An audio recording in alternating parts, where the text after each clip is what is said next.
Joining us is fashion expert Dr. Courtney A. Hammonds, based right here in Atlanta. Thank you so much for being here, and you look fabulous as ever. Thank you, my dear. And should I say thank you for coming to the news side, because we usually see you at ATL and Yes, Company you right do. next door. Listen, we're still a parent company, and I'm so appreciative of being here today. Well, we are talking Met Gala, the premier fashion night here in the States, up in New York, not here in Atlanta, but we know that Atlanta influences everything, so we're going to see a lot of Atlanta on those carpets tonight. But the theme tonight, super fine. Yes. Can we get into it? Oh, let's get down to it, the nit and gritty and all the threads of it as well. Listen, what I love about the Met Gala, I think first the misconception is that anyone and everyone can attend, right?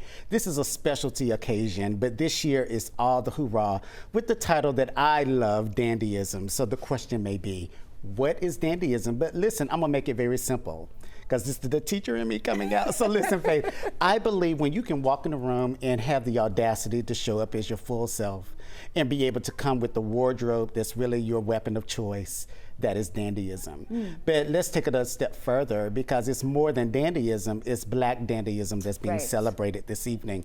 And so what Black dandyism really represents is really the rebellion when it comes to fashion. So actually people don't realize that it started in the 1700s and even 1848. 1848, let's pause there, with William and Ellen Craft. They actually were enslaved people, right? And they used dandyism, like what I'm wearing today, to come up with a disguise to get out of slavery. So that alone is showing the disruption. That alone is showing the rebellion. It is also showing the power that clothing has and rests in.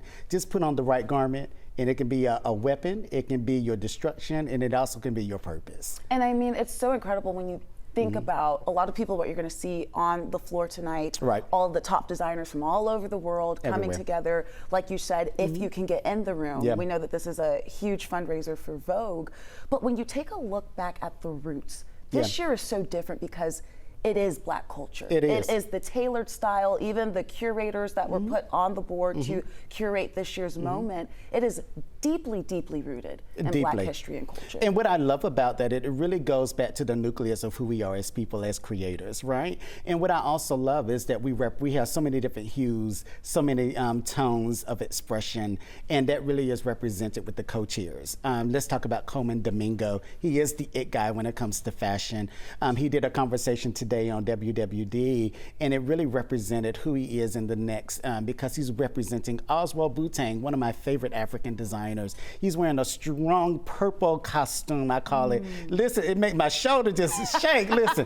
And then he had on a Kango hat and tilted it to the side. So that's showing the different generations, right, in one outfit.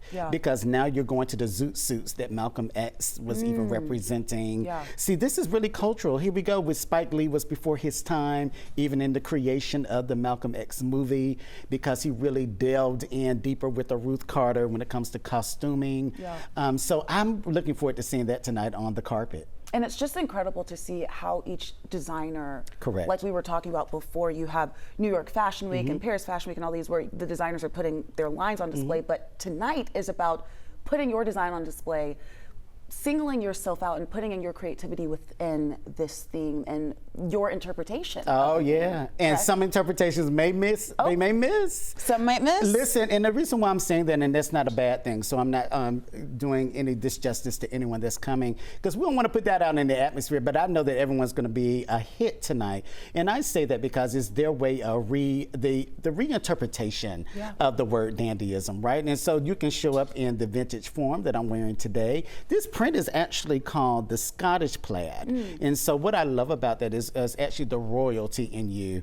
And I also want to actually pinpoint this as well, Faith, that a lot of people don't realize that dandyism has sub-cohorts. So one of my favorite forms of dandyism is based out of the Congolese tribe. And I love them because actually what they do is they take it a step further. They'll say, okay, you can wear cheetah, you can wear Scottish plaid, but you got just one more color to do. So 3 of their primary colors.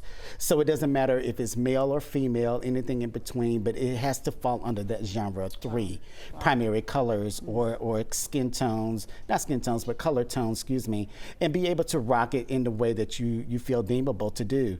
But I also love the history thereof. Yeah. Like I'm carrying a vintage doctor's bag today that I actually got when I got my doctorate degree. Wow. And so there's messages in it, right? And so culture This clothes is are coming telling in. a story. Listen, right? It's giving a prescription. Yeah. I love it. that. I absolutely love that. I want to ask you about this because, as we know, Atlanta influences everything. Yes, we do. What type of influence can we expect to see on that stage? Listen, I think this is, what better time to be inducted in the Rock and Roll Hall of Fame with Outkast. Andre 3000, you cannot have the conversation about dandyism in the now without mentioning him. I even want to go to females as well. Tiana Taylor, we know she lives here. Listen, we don't know where, but we know she's here. But she'll hit the streets of Peachtree at some point. But what I love about, she loves a suit. She loves she loves look. it. Yes. Janelle Monáe Yes. is another, right? Where they really represent the culture, they represent their individual style, and they have audacity just to show up in the room as themselves. So besides them, I really think it's going to be a lot of surprises tonight because the guest list, as we mentioned, is only 400. And so 400 seems large, but it's really small when it comes to a niche area such as a Met Gala. So I can't wait. Oh my God, I'm gonna have my Prosecco tonight looking. I'm gonna have a watch party with some friends. It's gonna be all things fashion, all things Met Gala, all things dandy. All things dandy. I want to bring it back to Atlanta again because even within the civil rights era, of course, you had the civil rights pioneers, of course, Martin Luther King. They were always suited when they came into a room. It was very sharp. Even when the Freedom Riders, when they went and had their protests at the lunch counters, suited, dressed to a T, right? I mean, that kind of speaks volumes to what we could also see tonight as well when it comes to that unpacking the history. Wholeheartedly, and because again, that goes into how do you interpret the look. And I think when sometimes the interpretation is according to how you're feeling even politically. And so sometimes you can have a political statement in your wardrobe. It's not always what you say is how you show up in the room. And so you can disrupt the space and without saying a word, and I think fashion is truly doing that. So whether it's a gray suit, a black suit, we think of funerals often when we think of black, but we also think of corporate executives. So the interpretation of one suit can mean many different things. You can add a bow tie or a tie and or a cummerbund. It can instantly change, or a brooch even. We're gonna see that tonight on men and women. You're gonna see a lot of brooches, typically on one side. It can be a cluster, it can be in hats, it can be in different modalities, all of it, Even on shoes, you can add a clip-on earring on your shoe. There's so many different things you can do to make an accentuation to an outfit that you already had. That may go from dull to spectacular because all it needs is that one special piece. And sometimes too much is too much. Listen. And then you won't hit, like and then you won't hit, it'll be a miss.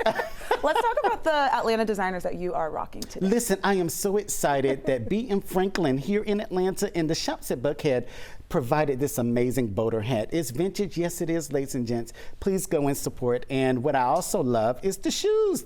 Listen, the velvet slip. Is it velvet? Yes it is. And this is Maddox & Co. I love them. They're both Atlanta based, and all the other comes out of my personal closet. But you know what I love best is that anyone, no matter if you identify as a dandy or not, we all have the capability of being that. So we're talking to you about dandyism, and of course, you've written a book about it. Listen, you know what? This is a true testament that sometimes you do things and you don't know what the final outcome would be. 9 years ago to date, I wrote a book called The Dandy Affair. This book right here, and I'm so honored that from 9 years ago to current is taking me from an idea to conception, and even Women's Wear Daily asked for a quote. Wow. And so here's a message, is that dandyism is not always what you wear, is what you do with intent. And that is the ultimate mode. So show up intentionally because somebody's watching you. I absolutely love that, and that leads me into my last question. Okay. If we are watching tonight, we are inspired. I tried to pull out my little tailored suit moment here. What can we do? What in our closets can we pull out to try to embody that dandyism? Oh, I love that. You know what? I'm actually, oh God, I almost had a little teary moment. For real, my last evening I was preparing just for today, and my doctor's bag was very dusty. And my uncle that passed away 7 years ago, the last thing that he gave me, one of the last things besides a legacy and conversation, was a shoe shining kit. and I realized that I still had it. So my point to that is some of the things that really resonate with you are already within. So go in your own closet, pull out that hero that is a remembrance for you, and put it on, because you may be putting on a cloak of garment that really had some memorabilia from a legacy of someone else, and you put it on, and now you're walking in their dandy, and it became yours. I love it. I love the shoulder lean. I love it. I love it. Dr. Hammonds, thank you so much for coming down. Thank you for having me. Teaching us a little bit about the history, a little bit of fashion. We're going to have to have you look back. Spectacular. Well, thank you so much. You might see me at the Met Gala next year. Come on, we're going. We'll see. Listen, we're claiming an answer. Come on, Anna, come on and get us. Thank you again. Thank you, my dear.